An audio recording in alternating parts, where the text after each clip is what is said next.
성경에 보면 베드로라고 하는 예수님의 제자인데 아주 뛰어난 그런 제자가 있습니다. 요한복음 1장 42절에 보면 주님께서 네가 요한의 아들 시몬이니 장차 게바라 하리라 이렇게 말씀을 하셨습니다.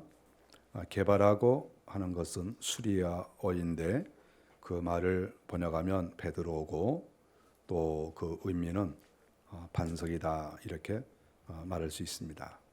아주 유력한 그런 사람이죠. 신약 시대에서 가장 위대한 인물이 누군가 그랬을 때 베드로, 바울, 스데반 이렇게 우리가 말할 수가 있습니다. 베드로는 갈릴리 바다 근처에서 고기를 잡고 있었는데 그가 원래 고향은 요단강 동쪽 그 벳세다라고 하는 곳이 있는데 원래 고향은 거기였지만 조금 이사를 해서 요단강 서쪽인 가버나움에 와서 살게 되었다 이렇게 말할 수 있습니다. 예수님께서 이 갈릴리 바다에 있는 그 가버나움 회당에서 안식일에 가르치시게 됐습니다. 31절에 이렇게 나옵니다. 예수님께서 이렇게 회당에서 가르치실 때 자기 마음대로 가서 가르치는 건 아니죠. 그가 거기에서 또 토론도 하고 나중에 회당장이 당신이 말하는 거 보니까 들을 말이 있다고 그럼 당신 한번 말을 한번 해보겠느냐 이제 그렇게 했을 때 그가 가르칠 수 있는 것이죠. 그래서 회당장이 다 인정을 해서 예수님께서 회당에서 가르치시게 됐습니다. 당시의 회당은 석조 건물로 아주 잘 지어 있는 그런 건물이라고 볼 수 있습니다. 우리가 그 이스라엘 땅에 가보면 이 가버나움에 아주 잘 지어져 있는 그런 옛날에 지은 그런 그 회당을 만나볼 수가 있습니다. 예수님께서 이 회당에서 가르치실 때 많은 사람이 몰려왔습니다. 그것은 지금 우리가 이 누가복음 4장을 보고 있는데 이미 그 전에 주님께서 여러 곳에서 복음을 전거하시고 병든 자를 치료하시고 귀신도 쫓아내시고 이런 어떤 과정들이 다 있었기 때문에 예수님께서 이번에 가버나움 회당에서 가르치신다 하니까 사람들이 소문을 듣고 상당수가 몰려왔다 이렇게 말할 수가 있습니다. 우리가 성경에 보니까 32절에 주님의 소문을 듣고 사람들이 다 이렇게 왔는데 33절에 보면 더러운 귀신이 있다가 더러운 귀신이 사람 몸에서 나가는데 그 사람을 넘어뜨리고 소리 지르고 나갔다 이렇게 성경에 나와 있습니다. 하나님의 백성인데 가버나움이라고 하는 것은 그래도 회당이 있는 그러한 아주 유력한 지역인데 그곳에 왔던 사람이 주님께서 명령을 하시니까 그 몸에 있는 귀신이 나오면서 소리를 지르고 그리고 그 사람의 몸을 넘어뜨렸다. 귀신이 나갈 때에는 몸이 넘어질 수가 있어요. 그런 경우는 성경에 많이 나타나고 있습니다. 그러니까 주님께서 이렇게 병을 고치시고 또 귀신 있는 사람은 소리를 지르니까 그 사람 몸에 있는 귀신이 그리고 예수가 왔네 그리고 소리를 지르고 나가는 거예요. 그런데 멀쩡했던 사람이 귀신이 나가니까 몸의 균형을 잃어버리고 탁 넘어지고 그렇게 됐다 이렇게 성경에 다 이렇게 기록이 되고 그건 사실이죠. 갑자기 지금으로 말하면 권사님이 갑자기 그러더니 확 넘어지고 장로님이 갑자기 빙글빙글 돌다가 팍 쓰러지고 이런 일이 이게 가버나움 회당에서 막 나타나는 거예요. 얼마나 사람들이 놀랐겠습니까? 여러분 우리가 이 말씀을 그냥 이렇게 봐서 그렇죠. 가버나움에서 주님께서 가르치시다가 이렇게 병을 고치시고 귀신을 내쫓는데 거기에 모여있던 사람들이 넘어지고 쓰러지고 막 소리를 지르고 얼마나 그 안에가 어떻게 보면 지금까지 경험해보지 못한 그러한 영적 현상이 나타나서 얼마나 놀랬겠어요. 권사님이 팍 넘어졌네. 근데 권사님이 눈을 막 까디짓고 뭐가 나간다. 이렇게 했을 때 얼마나 그 가버나움에 있었던 사람들의 충격을 받았겠습니까? 그러니까 그것이 성경에 아주 낱낱이 다 이렇게 기록이 되어 있습니다. 회당 안에서 주님이 가르치시고 병든 자를 치료하고 그러니까 이제 예수님을 사람들이 다 위대하게 보게 될 수밖에 없죠. 정말 이분은 대단한 분이구나. 우리가 기다렸던 메시아이시구나. 이런 마음을 다 가졌죠. 그랬을 때 사람들이 우리 집에 좀 가주세요. 우리 집에 좀 가주세요. 우리 회당에 오늘 나오지 못한 우리 집 뭐 어머니 계시고 아들이 있고 우리 뭐 누구 계신데 우리 집 좀 가주세요. 이렇게 사람들이 얘기 안 했겠어요? 당연히 그런 요청을 할 수밖에 없는 것이죠. 그랬을 때 오늘 38절을 보니까 예수께서 일어나 회당에서 나가사, 주님이 가르치시는 시간이 딱 끝나서 밖으로 나가시게 되니까 사람들이 부탁을 했겠죠. 주님, 우리 집에 좀 오세요. 제발 부탁입니다. 우리 집에 좀 오세요. 주님께서 왜 그러느냐? 누구가 열병에 걸려서, 이거 말라리아잖아요. 열병에 걸려서 탈수 현상이 일어나고 몸에 고열이 일어나고 금방 죽을 것 같습니다. 우리 주님이 오시면 이거 분명히 날 것 같습니다. 주님, 우리 집에 좀 오세요. 이렇게 요청을 했다고 우리가 볼 수 있죠. 그래서 예수께서 일어나 회당에서 나가서 시몬의 집에 들어가시니, 그런데 이 집주인이 누구나 이렇게 봤더니 시몬인 거예요. 그럼 여기서 시몬이 누굽니까? 베드로를 가리키는 아니겠어요? 그리고 원래 베드로가 이 가버나움에 살면서 어부 노릇을 하는데 지금 주님께서 그리고 성경이 기록할 때 이 집을 시몬의 집이다 이렇게 기록을 한 거예요. 베드로의 집이에요. 베드로의 이름은 여기서 나오지 않지만 집은 어쨌든 시몬의 집이라는 것이죠. 그래서 시몬의 집에 주님께서 딱 들어가셨습니다. 딱 들어가셨더니 딱 들어가 보니까 시몬의 집에 들어가시니 시몬의 장모가 중한 열병을 앓고 있는지라. 중한 열병. 열병도 가벼운 게 있고 또 중한 것이 있겠죠. 병도 다 이렇게 정도가 있는 거 아니겠어요? 그런데 어쨌든 상당히 중한 그러한 말라리아에 걸려서 다 죽어가는 그런 상황인 거예요. 근데 누구냐 하니까 베드로의 장모인 거예요. 베드로 장모가 이렇게 됐어요. 이때 베드로는 어땠습니까? 아직 주님께 부름받지 않았어요. 주님하고 아직 만난 게 아닙니다. 우리가 성경을 잘 봐야 될 것은 베드로를 만나기 전에 지금 주님이 베드로의 장모를 먼저 만났다는 것을 우리가 여기에서 살펴볼 수가 있어요. 장모를 먼저 만난 거예요. 장모를. 베드로를 만나기 전에 그 집에 먼저 찾아간 거예요. 주님께서. 그래서 그 장모를 만났는데 주님이 보시니까 완전히 열병에 걸려서 죽어가는 그런 모습을 보고 있는 것입니다. 사람들이 저를 위하여 예수께 구하니 사람들이 좀 어떻게 좀 해주세요. 이렇게 얘기를 했습니다. 그때 주님께서 38절에 보니까 주님이 이제 가까이 이렇게 나가셨습니다. 주님이 이렇게 가까이 가신 것은 예를 들어서 이런 어떤 전염병이라든지 이런 병이 걸리면 사람들은 가까이 하는 거 싫어합니다. 가까이 하다가 자기도 똑같이 병이 걸리고 그런 경우가 많아요. 그래서 의사들도 이렇게 이런 전염병을 치료하시다가 의사들도 감염돼서 자기도 또 생명을 잃는 그런 경우도 종종 있습니다. 이때 당시도 마찬가지죠. 사람들이 이렇게 가까이 가는 거 굉장히 두려웠을 겁니다. 근데 주님이 성경에 보니까 주님이 가까이 서서 주님이 이 사람을 이렇게 방치하지 않고 멀리 떨어져 있지 않고 내가 병 걸리면 어떡하나 이런 생각을 하지 않으시고 주님이 가까이 이렇게 가신 거예요.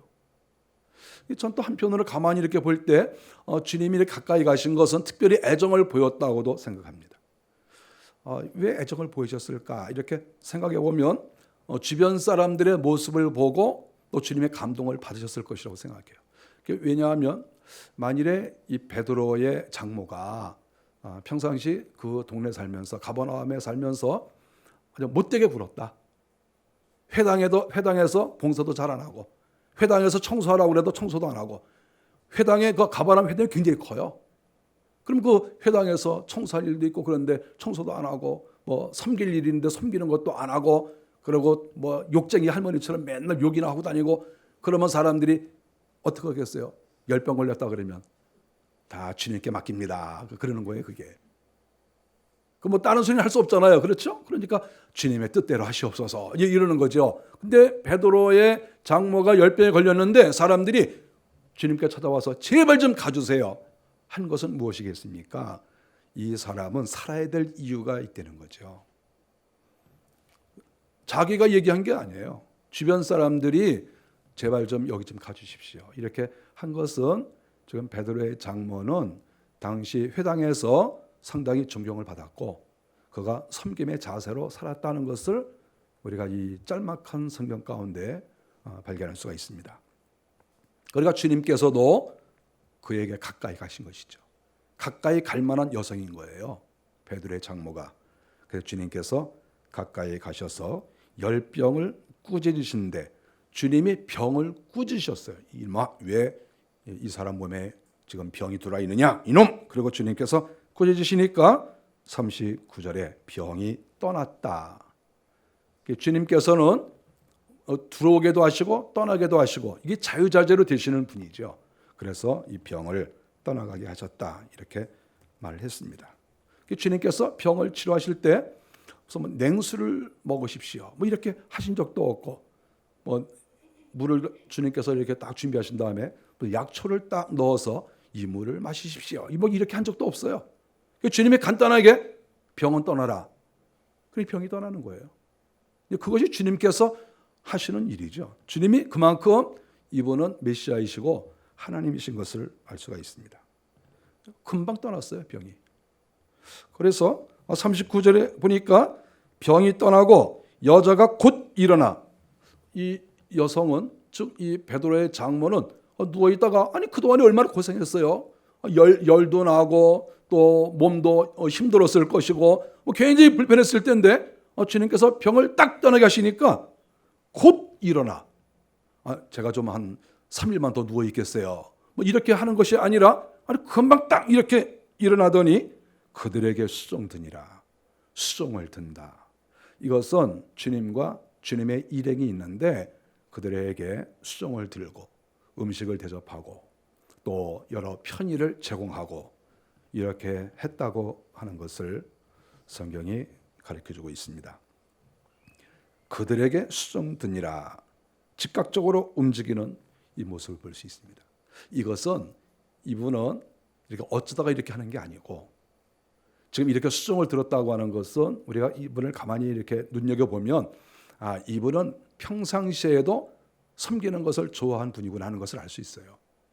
사람이 게으른 사람은 좋지 않은 일에는 기분 나쁠 때에는 더 일 안 하고 또 기분 좋은 일 있어봤자 그저 그래요. 여러분 안 그렇습니까? 게으른 사람은 원래 그래. 게으른 사람은 기쁘나 즐거우나 어쩌나 별로 일을 안 해요. 수종드는 걸 별로 좋아하지 않아요. 누구한테 물 한 그릇 갖다 주는 걸 좋아하지 않아요. 그게 게으른 사람이에요.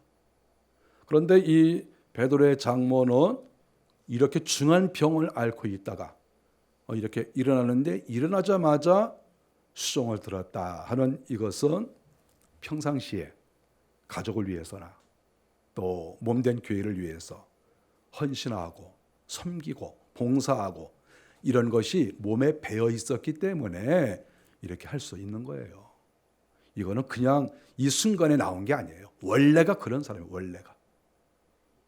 그러니까 사람들이 이분 살려주세요 이렇게 요청을 한 것이죠. 우리가 생각을 한번 해봐야 돼요. 내가 만일 죽게 되었을 때, 내가 지금 가물가물하고 죽게 되었을 때 우리 가족들이 나에 대해서 어떻게 생각할까? 그걸 생각을 해봐야 돼요. 주님께 맡깁니다. 이제 그러면 빨리 가셔라 이제 그 얘기거든요. 잘 생각해봐야 된다니까. 천국이 보입니다. 이렇게 얘기해요. 저도 생각을 많이 해보죠. 내가 죽게 됐을 때 우리 아들이 뭐라고 그럴까? 아빠 그래도 좀 더 살아계셔야죠. 그러면 기분이 더 좋을 것 같아요. 우리 며느리가 아버님 좀 더 살아계셔야죠. 그러면 뭘 얻어먹을 게 좀 더 있나 보다. 이렇게 생각을 이렇게 하는 건데 주님의 뜻에 맡깁니다. 이제 그러면 이제 쓸모가 없다는 거구나. 그런 거죠. 수종을 들었다. 이것은 평상시에도 정말 주님을 사랑하고 이웃을 사랑하고 여러 사람을 사랑하는 그 모습이 여기 나오는 거예요. 이런 사람인 거예요. 그래서 사람들이 예수님께서 회당에서 나오자마자 사람들이 주님 여기 가세요. 그래가지고 지금 주님이 회당에서 나오자마자 첫 집에 간 집이 이 집이잖아요. 지금 다른 집은 가지도 않았을 뿐더러 서로 갔더라 하더라도 생략이야. 생략. 다른 집은 생략. 가셨더라도 다 성경에서 이 베드로의 장모를 높이 올리는 거예요. 이런 분이 계신다, 이런 분이. 그래서 성경에 기록한 것이 아니겠습니까? 저는 베드로가 주님에게 부름받은 것을 소중하게 여기지만 베드로에 앞서서 베드로의 장모가 더 주님을 먼저 만나보았고 베드로의 장모가 이런 열병에서 건지심을 받은 것 이것 때문에 베드로가 주님께서 부르셨을 때 더 빨리 결단한 것이 아닌가. 저는 그렇게 성경을 보고 있습니다.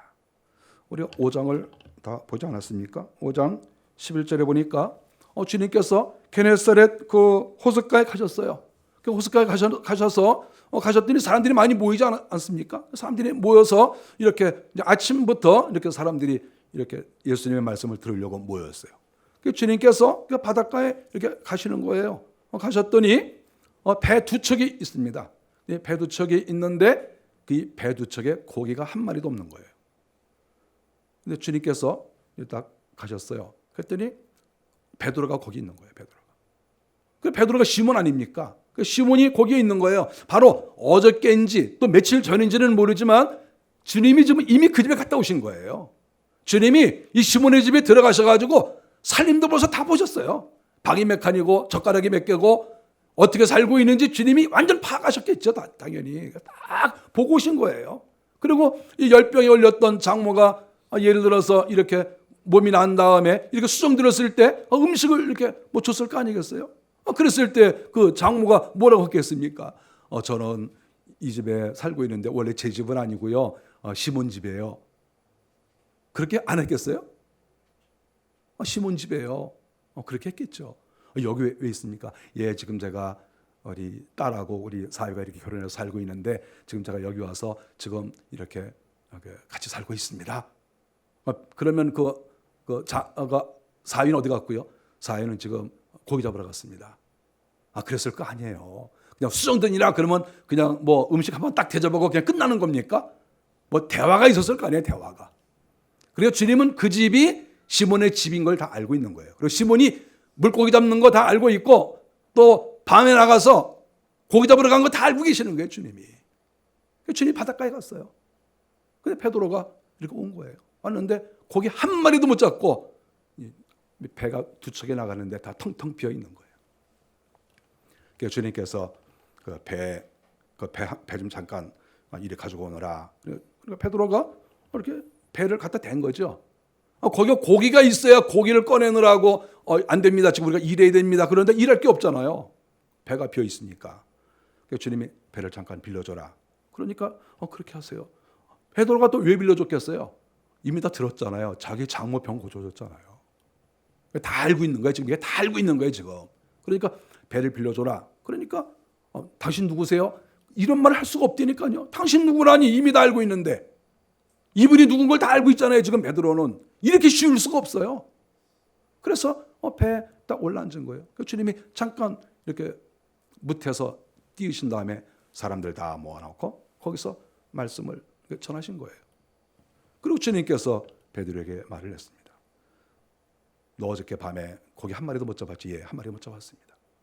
자, 그러면 그물을 이쪽에다가 오른편에 한번 던져봐라. 그러신 거니까. 베드로가 예, 주의 말씀을 의지하고 던지겠습니다. 그거 왜 던졌겠어요? 만일 처음 만났으면 베드로가 이런 믿음이 있었을까요? 만약 처음 만난 사람이 이 그물을 오른편에 던져라. 그러면 당신 직업이 뭡니까? 난 직업이 없는데. 그럼 전 이거로요 30년 이거 했어요. 내가 전문가예요, 전문가. 여기 고기가 있는지 없는지 내가 더 잘 아는데 어디서 이렇게 떠들이 같은 사람이 와가지고 갑자기 어디다가 그물 던져라. 이 사람이 지금 전문가를 어떻게 보고 말하는 거야? 지금 베드로는 전문가잖아요.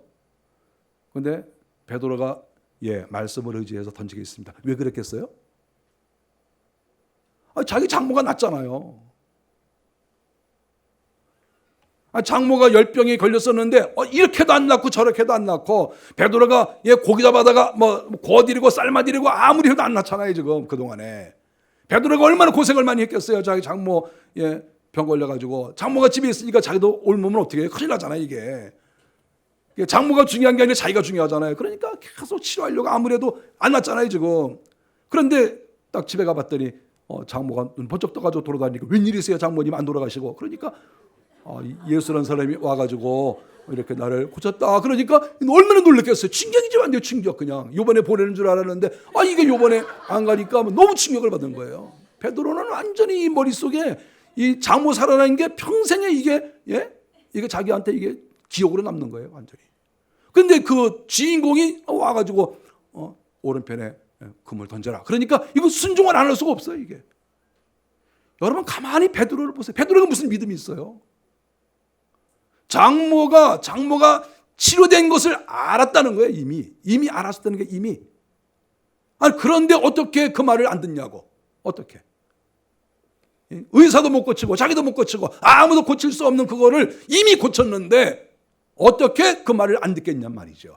그래서 베드로가 물론 믿음의 사람이지만 그러나 주님의 말씀을 듣고 주님의 제자가 되기로 결심하게 된 그 배경에는 장모의 역할이 굉장히 컸었다.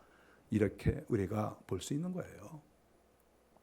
그래서 베드로가 말을 들었습니다. 근데 고기가 잡혔어요.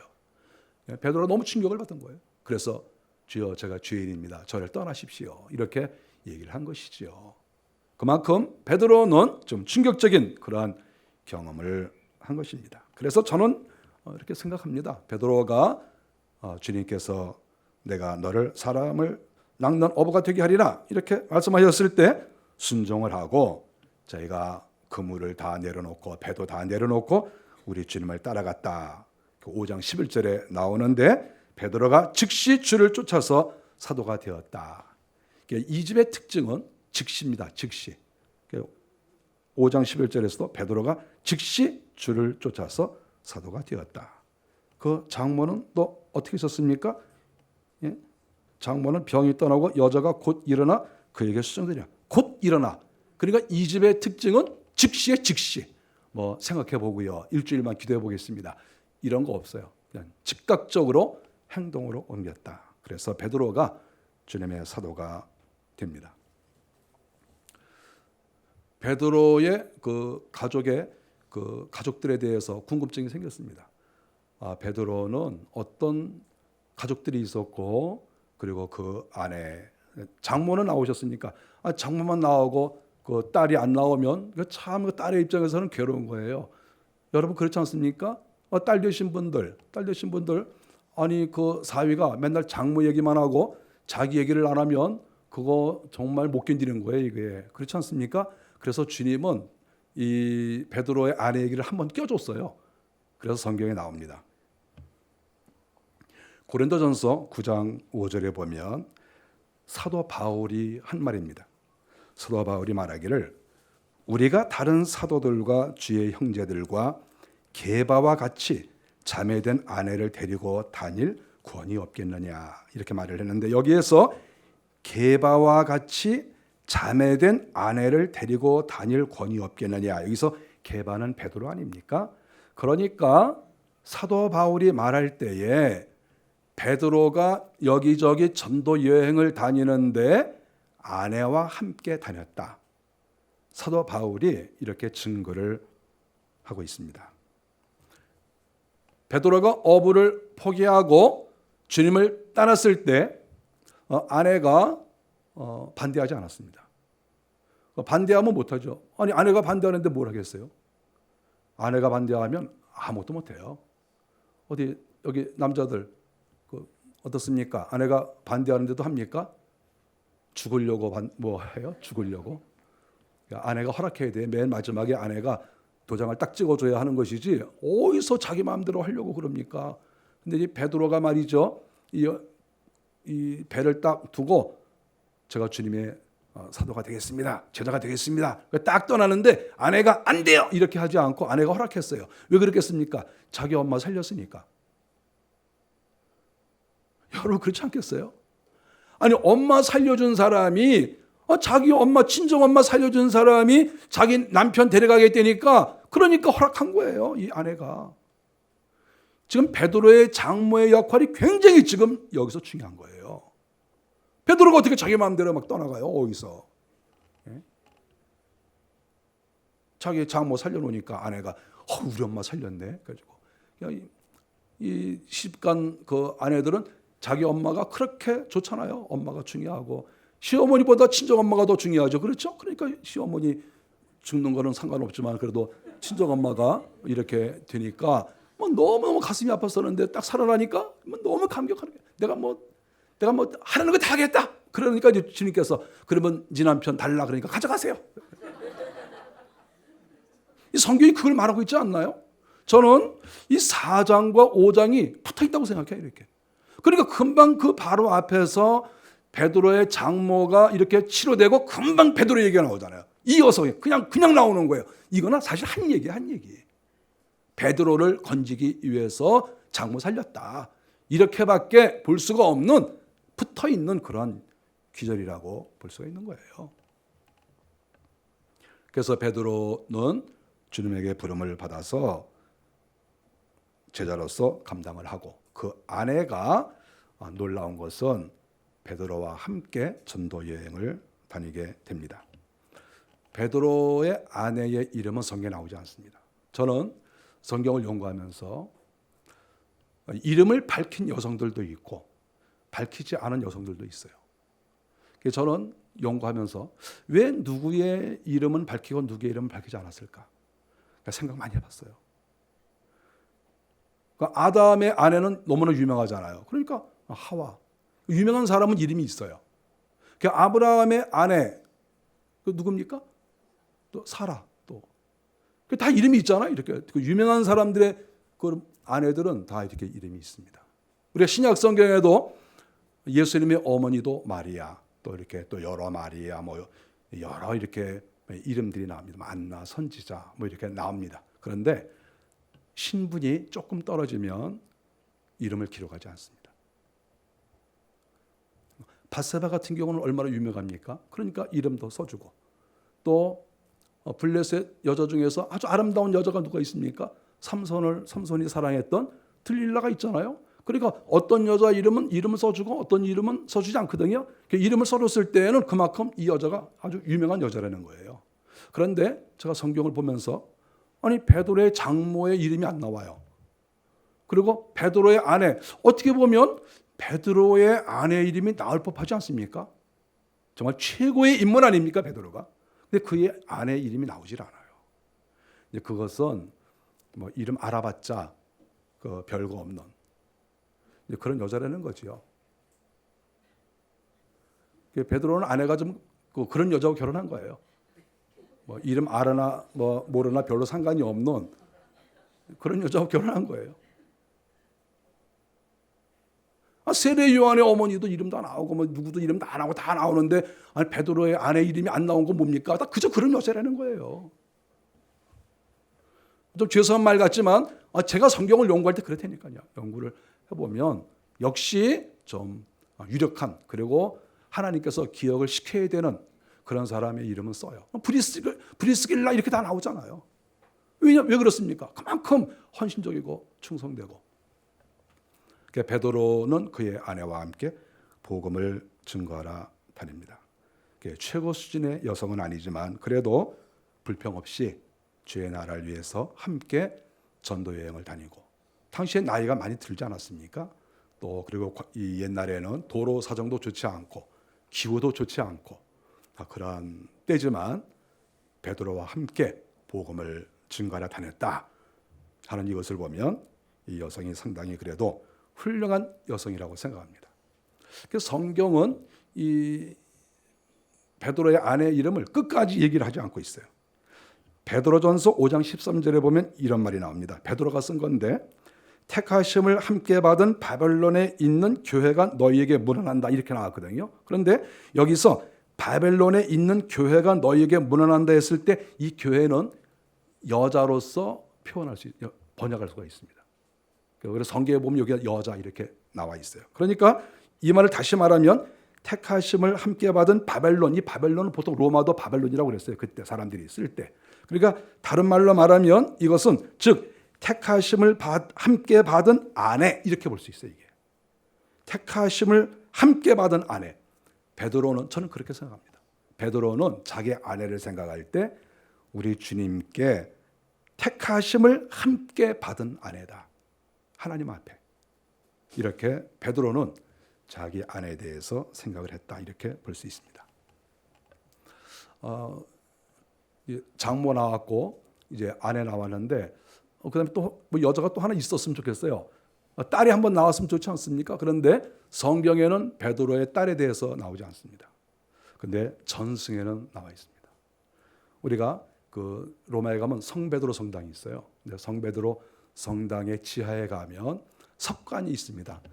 당시 옛날 사람들은 묘를 쓸 때, 관을 쓸 때 이 돌을 팠어요. 이렇게 돌을 파가지고 거기다가 유해를 이렇게 안장하고 뚜껑을 덮었습니다. 지난번에 저희가 이렇게 여기저기 다녀보니까 다 그렇게 묘를 썼거든요. 근데 거기에 보면 베드로의 딸이라고 하는 그러한 석관이 지금도 있습니다. 옛날 사람들이 이렇게 어떤 묘지를 정리하는데 거기에 써 있는 거예요. 베드로의 딸, 페트로닐라 이렇게 써 있는 거예요. 그래서 지금부터 한 1300년 전에 그 유명한 왕이 너무 놀란 거예요. 그래가지고 그것을 이제 성베드로 성당 지하에 이렇게 안장을 하고 수많은 사람들이 지금도 거기를 다니고 가고 있습니다. 베드로의 딸이라고. 우리는 성경에 나와 있지 않기 때문에 우리가 무조건 그렇다 할 수는 없어요. 그러나 우리는 어떤 역사와 배경사를 무조건 무시하면 안 됩니다. 그랬을 경우에 아니 유럽에 있는 캐토릭 사람들이 지금 성베드로 성당 지하에 베드로의 딸의 그 유해가 있는 것을 이렇게 다 믿고 거기 가서 이렇게 존경하고 이렇게 있는 것이죠. 우리가 그 묘에 무슨 참배를 하거나 절하는 건 아니에요. 그러나 역사적으로는 가능성이 있는 거죠. 그런데 이 유럽 사람들은 베드로의 딸이 순교자라고 보고 있습니다. 그런데 유세비우스라는 유명한 역사가가 있어요. 그 역사가도 베드로의 아내가 베드로보다 먼저 순교했다고 기록하고 있어요. 그러니까 베드로의 아내가 베드로 먼저 순교했다. 역사적 기록이 있고 또 베드로의 딸이라고 써 있는 그 묘에 써 있는 그 사람도 순교한 게 확실하지 않지만 순교 성인으로 지금 캐토릭에서 귀하게 여기고 있다는 거예요. 이건 실제 지금 그렇게 이루어지고 있다. 이렇게 말할 수 있죠. 그래서 저는 이 베드로 주변을 보면서 베드로의 장모도 정말 믿음이 있었고 아니 만일에 예를 들어서 믿음이 없었으면 아니 베드로가 주님을 따라가겠다고 하면 가만히 있었겠어요? 만일에 주님을 믿지 않았다, 믿음이 없었다, 그러면 가만히 있었겠어요? 그러면 여보게 자네 잠깐 들어와 보게. 그러면 들어가 봐야죠. 저 부르셨습니까? 무릎 꿇게. 그럼 지금 뭐 예수 따라간다며? 예, 따라갑니다. 지금 우리 누구 딸 고생시키려고 지금 뭘 따라가 지금 열심히 돈이나 벌어? 그러면 네. 그리고 이제 그냥 돈 벌어야 되는 거예요. 그런데 지금 이 장모가 말이죠. 따라가는 거 반대 안 했잖아요. 그 아내도 반대 안 하고 지금 아주 믿음이 좋은 그런 가정이라는 거죠. 비록 성경에 이름을 남기지는 못했지만 또 베드로의 딸도 정확한 이름이 없어요. 그냥 베드로의 딸이라고 이렇게 나와 있어요. 그러니까 그 집안 여성들은 이름을 남기지는 못했어도 그러나 이렇게 사도가 주님 앞에 헌신할 수 있도록 돕고 협력하고 이렇게 했다고 하는 것이죠. 저는 생각합니다. 베드로의 장모나 베드로의 아내나 베드로의 딸이라고 불려지는 사람들이 그렇게 헌신하고 순교하고 충성하고 그렇게 했는데도 이름이 없어요. 주님 보실 때는 그까지인가 아까 무슨 또 이름을 남기냐 그래서 안 남기셨거든요. 어디 여러분의 이름은 남기실 것 같습니까? 주님께서 여러분의 이름을 기억하실 것 같습니까? 어떻습니까? 베드로의 장모보다 더 뛰어나십니까? 그 아내보다 어디 뛰어나실 것 같습니까? 그러면 이제 겸손해지죠? 내 이름은 없구나 이렇게 생각이 드시죠? 또 뭐 그렇다고 하는 사람도 있어요. 그렇다고 하시면 안 됩니다. 주여 저의 이름이 이 땅에는 별로 남아있지 않을지라도 하늘나라에는 제 이름이 꼭 남겨지게 하옵소서 이렇게 해야 되지 않을까요? 오늘 베드로의 가족들의 이야기를, 특별히 여성 가족에 대해서 이야기를 나눠봤습니다. 훌륭한 믿음의 가정이고 그러므로 거기에서 베드로가 나왔습니다. 저와 여러분들이 이런 멋진 가정을 만들어 가시기를 바랍니다. 기도하겠습니다.